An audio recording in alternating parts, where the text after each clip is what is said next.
Askreddit thread. What was something that shocked you when you visited a foreign country?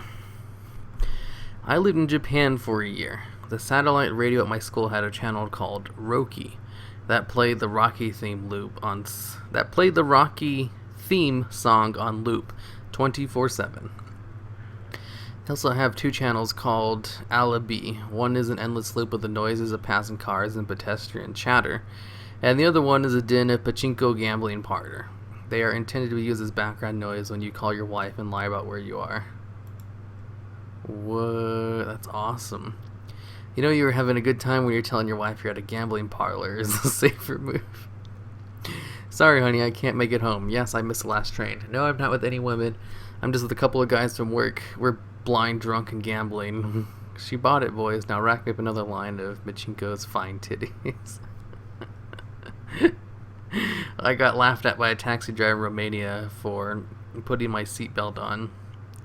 What? In Argentina, the belt will probably be buried under the seat. If you ask for it, the driver will get it out for you, all serious and everything, going all, "Oh, certainly, sir. Excuse the inconvenience, sir," like the finest butler. But be sure he will be laughing inside, and this will be the topic of conversation with his colleagues later. Better to be laughed at than die, I guess. That fucking gringo tourist, he actually values his life. Ah, what an idiot, though. Trains in India. Furious fighting, shoving, scratching, and crawling to get on. Then for the rest of the 8-hour journey, scrupulous, "I'm so sorry I brushed your foot with mine," politeness. I want the politeness. You want politeness, go to Tokyo. The trains are jammed, and a couple of times I've had men in uniform with white gloves gently press the crowd on board. Elderly Japanese women will simply poke their knuckles into a secret pressure point in your back that will make you move forward in agony. I have never been so happy to be 6'1" as when I am jammed on those trains. The traffic in Rome. I live in Finland, and it's unusual if my trip to university is delayed by a single second by other people. So people wasting over 1 hour stuck in traffic every day would be the most infuriating thing I can imagine. I loved Finland when I visited. I was surprised by the lack of traffic there too, and I went around feeling slightly idiotic. Everyone I knew spoke at least 3 languages fluently. Damn. My tour guide in Rome made the comment, "Red man, dead man, green man, dead man," regarding the crosswalks there. Trust nothing, only cross when absolutely sure no one is coming. Red man, dead man, green man, dead man. This is not the right way to do it if you actually want to get somewhere. Just go, don't look. German moderator demonstrated this in Paris. This, lived in Rome for a year, took a month or so to learn, but you just put your head down and cross, the cars will stop. As soon as you hesitate, you're screwed. When I went to New York, I couldn't get over how familiar everything looked on my first day there.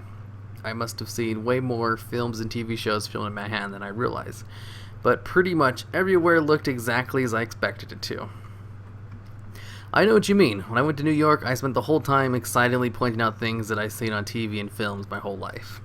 Cops, NYC taxis, diners, yellow school buses, traffic lights hanging over the road. I was like a little kid. Also, special mention to the people of NY who I was expecting to be rude and unhelpful. I don't know why, I just was. Whereas they were the exact opposite. Every time we stopped to look at a street sign or consult a map, someone would stop and ask if we needed any help or anything. Every time. Be it a guy in a suit on his way to work, or a young girl on her way to school, or a guy in overalls cleaning the street. Everyone was so friendly and helpful, I just didn't expect it. How fucking clean Japan is. You can walk around Tokyo for a day and struggle to find as much as a gum wrapper on the ground. It is truly incredible. I wonder how you can get a society like that. Like, everybody collectively gives a fuck. Yes, like when all the Japanese people clean their sections of the stadium after each match in the World Cup in Brazil. Everyone was like, "Wow, you're weird. Actually, maybe the rest of us are animals." It's cultural. Children are educated early on to care about their responsibilities and clean up after themselves. Also, the country is almost entirely homogeneous, so there is no case of us versus them. Refillable fountain drinks in the US. As someone who drinks a lot, I was really pleasantly surprised. Plus, some even serve water at the dispenser, which I really appreciate. Yes, we went to McDonald's and wonder why the cashier didn't ask us what I want to drink and instead ask what size cup I want. Almost lose my mind when I saw the fountain drink dispenser. Then shit are like myths here in my country. If you think that's crazy, check out what Burger King has now. Whoa. Different kinds of Coke?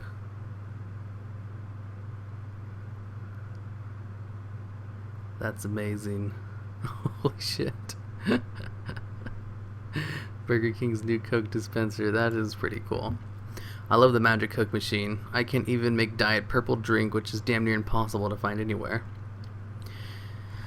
Let's see. Living in Germany, I have recently talked to an exchange student from Bangladesh. He was seriously shocked that people would stop at red traffic lights, although there were no other cars/pedestrians around. It gave me a good laugh. As a foreigner living in Germany, I was chatting with a bunch of people from around the world about this. Someone expressed amazed respect at having seen Germans stop at the red lights, even in the middle of the night. The Brazilian said back in Brazil, that would be dangerous. You'd get robbed. Some differences. Elaborating on the Brazil thing, I live there. The rule is actually official. Here's how it works. Between 12 to 6 at night, you can go through red lights and not be penalized, because streets are empty anyway, and it's kind of dangerous to stand around waiting in your car. If there's a camera in the intersection, it goes off, but you won't be sent a ticket. If there's any other cars on the intersection, green light still has the right of way. How empty and untouched New Zealand is. I mean, you didn't see their tourist ads? It won several Oscars. Lord of the Rings. Guys, it was obviously Lord of the Rings. It's definitely the best piece of advertising ever, but I just love the idea of someone taking all the landscapes literal and expecting to see Mount Doom, Helm's Deep, all there, as it's built into the mountains, especially for the movie. Well, Hobbiton is an open-air museum. Germany, how dare you charge for ketchup? When Americans boast about freedom, this is what they mean. Shops are closed on Sunday in France except Subway and McDonald's. What? Not only France, Austria, Germany, Swiss also, and I think many other countries from Europe. I'm pretty sure all of Switzerland closes as soon as it gets dark. Belgian here can confirm. Bakeries are usually open on at least Sunday morning though. Gotta get them Sunday pastries. How much Indian food there was in London. Not just London. Practically every high street in the UK has at least one. That's the great thing about having an empire. When your food is shit, you just go out and acquire other people's. It's really a part of the culture now. I mean, tikka masala was invented in Galaxaval. Southeast Asia never fails to amaze me. Here's a few top experiences.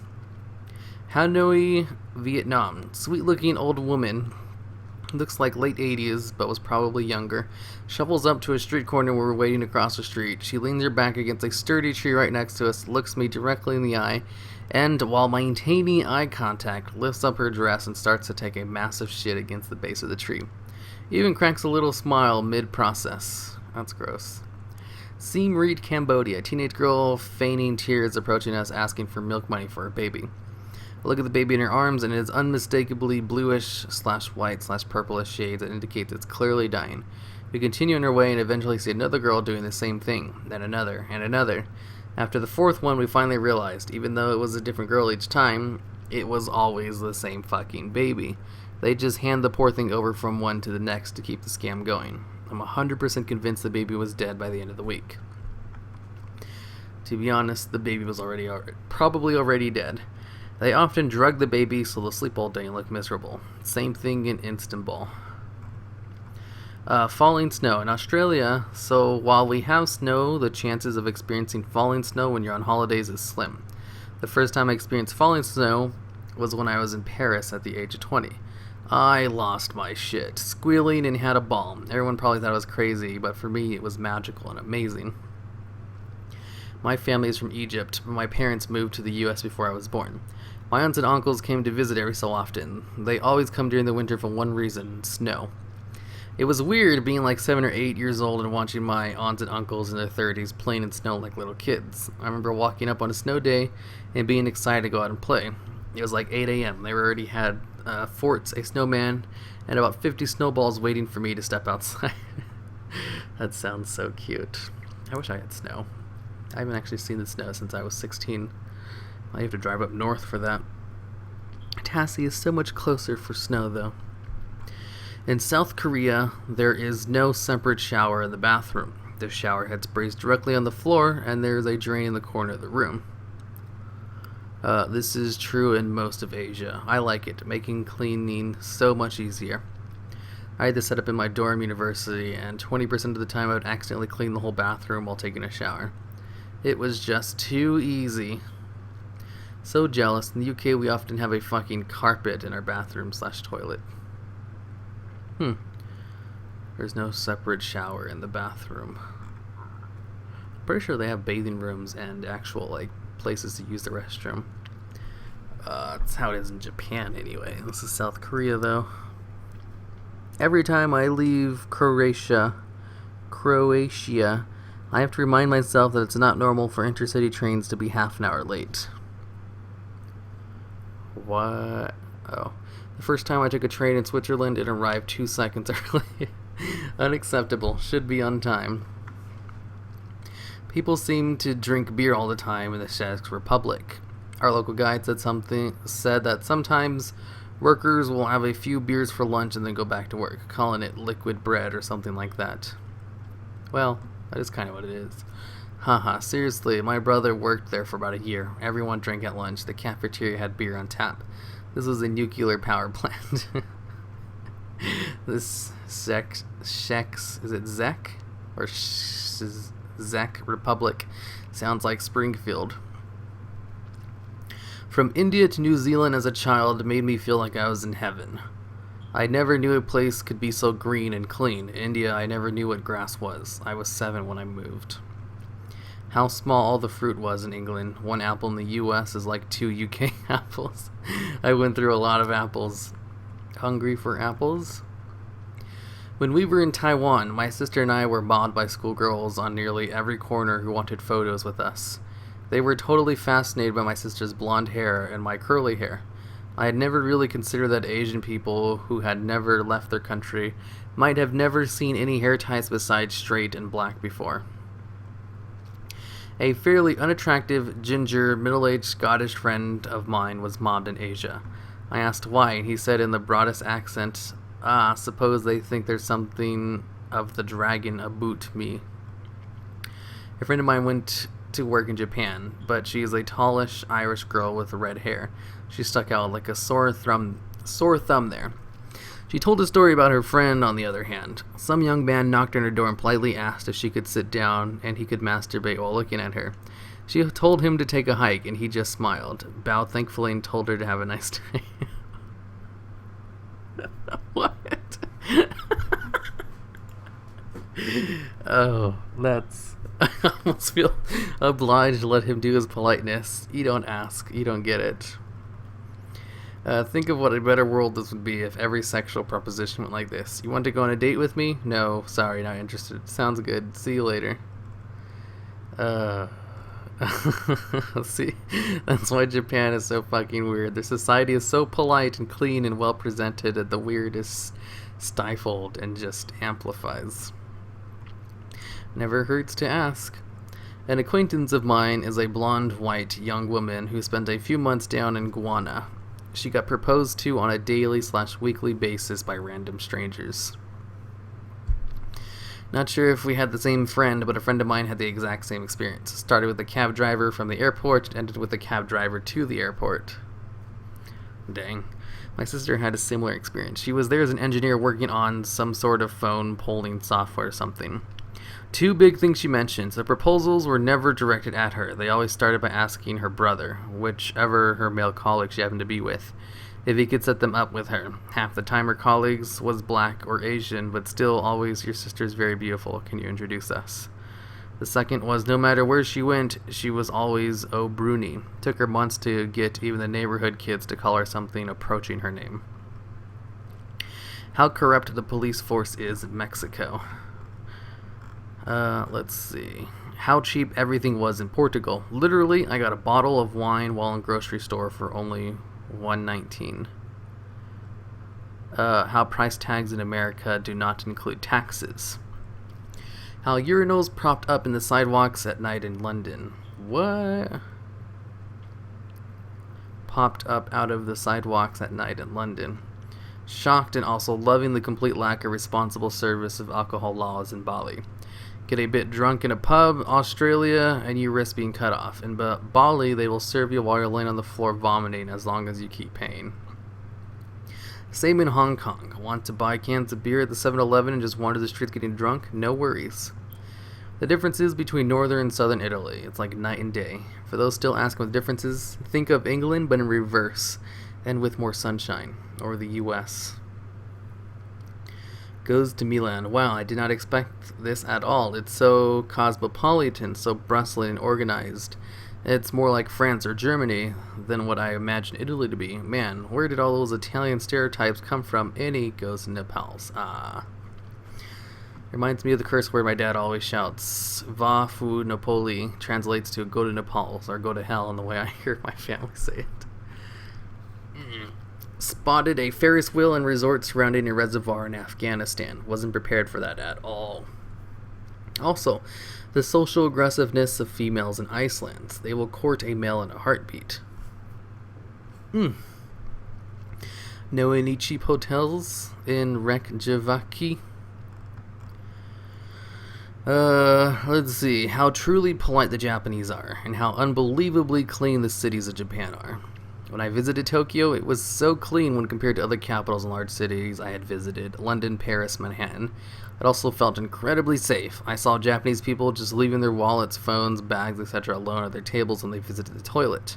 You'd never dream of doing that in the UK or the US. My friend left a store without taking his 1 yen change. The cashier literally chased him down the street to give it to him. I asked one of those guys outside the bars in Tokyo if he had a lighter if I could borrow. The other fucker pulls out a satchel with what must have been 50 lighters, hands me one, and I instantly love this guy. So of course I pull out a couple hundred yen from my pocket to give him as a tip. I've never seen someone be so shocked on the verge of crying because of a tip. He refused to accept anything from me and gave me a hug. It was very surreal. Post got lots of views. I still got the lighter. Got advertised the lighter god of Kyoto. Let's see. Seriously, how good a fucking donor is. I grew up in Germany, but I never got to have a donor until I visited family. Guys, why are they not available in the US yet? There's a fortune to be made. What's donor? Ooh, that looks pretty good. When I moved to the Netherlands a few years ago from the USA, I deliberately wrote down the things that struck me as strange a few weeks into it because I knew I would remember later. Here are a few. Bicycles aren't everywhere and are far more common mode of transport than cars, yet no one wears helmets. A Dutch person telling you I speak a little English is like Stephen Hawking saying I know a little physics. I really had no idea it could be so easy to move to another country where you don't speak the language. And that's because the Dutch are so amazing at English, unlike other countries, for example. TV here isn't dubbed, but instead in original language, just subtitled. Big Bird here. Big Bird is blue in Holland. What? I mean, they claim he's Pino, Big Bird's cousin, but I am not fooled. You know he really just moved here to explore an alternative lifestyle. Dude, I have a Dutch friend who corrects me on my English, and I am English. I went to a gun shop in Texas in a large town. It was midweek. I couldn't believe how crowded the place was. I mean, I knew guns are a big thing in Texas, but to imagine that there was this many people wanting a gun at one of several gun shops at this town of this week was very interesting. Anyway, got a few happy snaps with some giant firearms. When I came to the US, that rotating plastic bag holder at Walmart blew my mind.